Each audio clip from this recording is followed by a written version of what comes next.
What are mixed signals, and what to do about them? Nothing causes hiccups in a budding relationship quite like mixed signals. One moment everything seems great, but the next moment you're questioning whether or not your partner even likes you. Often, it's just a case of bungled communication, but it may indicate deeper-rooted issues. That's why we're here to tell you more about mixed signals and why they happen, with plenty of examples and advice from psychologists and dating coaches on how to handle them. Mixed signals describe someone's inconsistent romantic behavior. In dating, mixed signals are when someone's words and actions make it hard to tell what they want from a relationship. They're hot and they're cold. They make plans, then bail last minute. They tell you they're in it for the long term, but shy away from any sort of commitment. Ultimately, they make you confused about the nature and even status of the relationship. Mixed signals can happen at pretty much any stage of a relationship, whether it's been just one date or even after the relationship ends. Mixed signals can also be a more general term. It doesn't just apply to relationships. You might get mixed signals from your job, family, or even friends. They're not sure about their own intentions or fear commitment. Sometimes people send mixed signals because they're still figuring out what they want from romance themselves. Maybe one moment they think they want something serious, and that's what they tell you, but the next they get cold feet and start backing away. If someone doesn't have a goal or future in mind, or is afraid of making those plans, they're more likely to be inconsistent as they figure out what they want. X, trustworthy source, Cleveland Clinic educational website from one of the world's leading hospitals. Go to source. Example, they say they want kids, but then act annoyed or off-put whenever they interact with someone else's kids. They probably have a little more thinking to do before they start a family. They're hoping you make the first move. Mixed signals can also be a case of shyness or even submissiveness, especially at the start of a relationship. Being a little inconsistent or unpredictable can be a way of goading another person into making a move, being more forthright, or taking charge in the dynamic so that they don't have to themselves.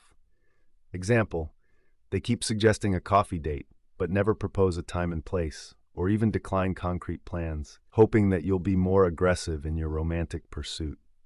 They're trying to catch your attention. It's not the most sound dating advice, but it is classic. Play hard to get to keep you on your toes and interested. Some people send mixed signals on purpose as a way to entice you and keep you curious, hoping that you'll stay invested. But this kind of thing can't last forever and becomes pretty tiring for the person being led on.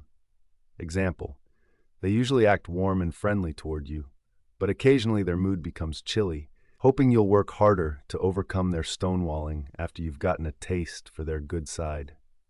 They have personal issues or even a personality disorder. Poor communication can sometimes be caused by bad experiences in past relationships or personal struggles like insecurity or anxiety. Or someone may suffer from any number of personality disorders that make clear communication a struggle, like borderline personality disorder or narcissistic personality disorder. Example, they cancel plans after you're a little slow to reply, thinking that your delay means you're not interested. Their last partner had very little enthusiasm, which is now interfering with their current romances. They're doing it unintentionally, or it's a misunderstanding.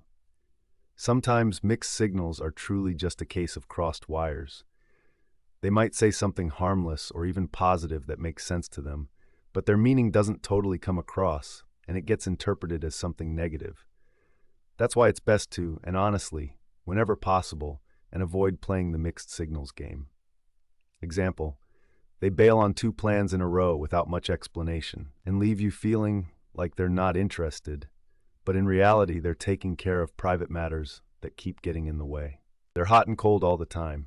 One moment they're all over you and are extremely affectionate. The next moment they give you the cold shoulder and you're left wondering what you did to make them shun you. Or their friendly words don't match their closed-off body language. X Trustworthy Source, Help Guide, nonprofit organization dedicated to providing free, evidence-based mental health and wellness resources. Go to source. Often, though, you didn't really do anything. This is a common manipulation tactic that preys on your desire to please them, to keep you around. They make plans but often don't follow through. You've been looking forward to that dinner date all week, but they text and bail at the last minute. Maybe they reschedule, but they might just bail on that one too. Making plans is an easy way to show interest and keep you hooked, but following through might be too real for them, or they may not actually want to spend time together. They say they're serious, but don't commit to a relationship. This is also sometimes called breadcrumbing. They drop little hints and bits of information that suggest they're all in, or that they're committed, but never actually show meaningful commitment. They may not know exactly what they want and are only saying what they think you want to hear. Or they may just be keeping their options open at your expense. Breadcrumbing can often lead to a situationship, a romantic relationship that's only vaguely defined. Trustworthy source, Cleveland Clinic educational website from one of the world's leading hospitals. Go to source. It feels like you're only in a relationship when it's convenient for them. When things are good, things are really good. But when something else grabs their attention, or it's time to do some of the harder things in a relationship, like supporting each other emotionally, they act like being together is some huge burden. It can sometimes feel like they're only in it to have fun, but when the time comes to put their money where their mouth is, they vanish. Their eyes wander, or they flirt with other people, even their ex. It might be subtle, just a peek at that guy you just passed on the sidewalk, or more overt, they chat up someone at the bar while you're in the bathroom. They may even get back in touch with their ex. Even if everything else is going well in the relationship, wandering eyes can make you doubt their commitment or intentions. They encourage you to open up, but won't open up themselves. Maybe they're a great listener and always have time to talk you through your troubles and worries. But now that you think about it, they almost never open up themselves and are even pretty guarded. It's often a sign they're not ready for the emotional vulnerability a relationship requires. Or they may have different needs surrounding communication that must be addressed. Trustworthy source help guide nonprofit organization dedicated to providing free, evidence-based mental health and wellness resources. Go to source. They act differently in public than in private. When you're out and about or hanging with friends, it's all sunshine and smiles. But maybe when you leave the function, they get more serious, sulky, or even unkind.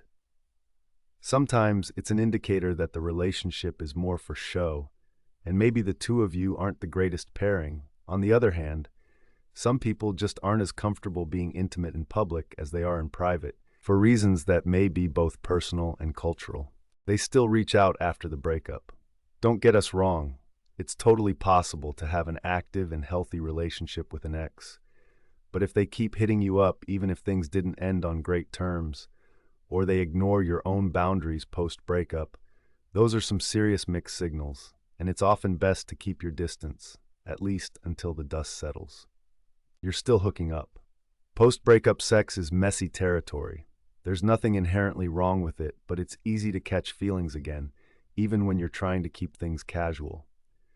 If you still want a physical relationship with your ex, we recommend setting some clear boundaries and making your own intentions clear, and backing away if things get too confusing. They tend to meddle with your new relationships. Sometimes a dead relationship just won't stay dead, and your ex keeps coming back like some sort of zombie. They might buddy up with your new partner, or even try to convince your new partner that the relationship won't work. It's a serious violation of boundaries and privacy, and it's best to let both them and your current partner know that it makes you uncomfortable. They act casual on social media, but cold in real life. They like all of your Instagram stories, and maybe even send you Snapchats every now and then. But when you cross paths in real life, they act guarded or like they don't know you. They might be trying to maintain a connection the easy way, over social media, but aren't ready to behave like an adult face-to-face.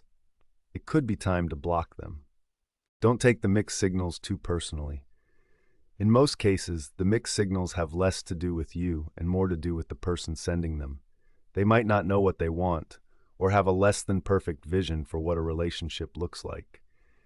In any case, keep in mind that mixed signals are often something they need to work through, or the two of you together, and not a reflection of your own worth as a person. Try to assume the best of your partner. X Trustworthy Source Help Guide, nonprofit organization dedicated to providing free, evidence-based mental health and wellness resources. Go to source, ask them honestly what they mean and what they want. The best way to quash mixed signals to get your communication in order. Clinical psychologist Sarah Schewitz says that good communication involves sharing how you feel, not bottling things up, and understanding your partner's perspective. When you lay it all on the table, you show your partner that it's okay to be open and honest with their own feelings and desires. For example, say, "I've been having trouble figuring out how you feel about our relationship, and here's why. I really value you and want us to be happy, so can we talk about this?" In gentle language, explain your concerns and how you envision your communication improving. Avoid blaming them for their words or actions. Often, people who send mixed signals aren't doing it on purpose, or at least don't mean any real harm by it. That doesn't mean you're not being hurt, but it's good to keep this in mind when you discuss communication with them. Avoid placing blame, and remember that a successful relationship requires collaboration and teamwork. When discussing the topic, use I statements and focus on the facts and how they made you feel. For example, say, "When plans get canceled last minute so frequently, I feel like my time isn't being valued." Consider talking to a couples counselor. Clinical psychologist Sarah Schewitz suggests that sometimes couples therapy is needed to work through baggage from a past relationship so that it's not brought into the current relationship. Consider talking to a professional together, which can help both of you learn more about your needs, communication styles, and how to navigate them. Consider moving on altogether. If, after a fair and honest talk, the mixed signals keep coming, it might be best to reconsider your relationship with them. A healthy relationship can't work without open communication, and if they can't communicate openly, it could be time to find someone who will. Always prioritize your mental health and emotional needs, and don't be afraid to bail if the other person doesn't have your best interest in mind. Of course, you may need to stay patient in certain situations, like if their mixed signals are caused by anxiety, low self-esteem, or personality disorders. Dating coach Candice Mostisser encourages being frank with your feelings and intentions, saying if they're into it, they're into it. If not, at least you can move on sooner rather than later.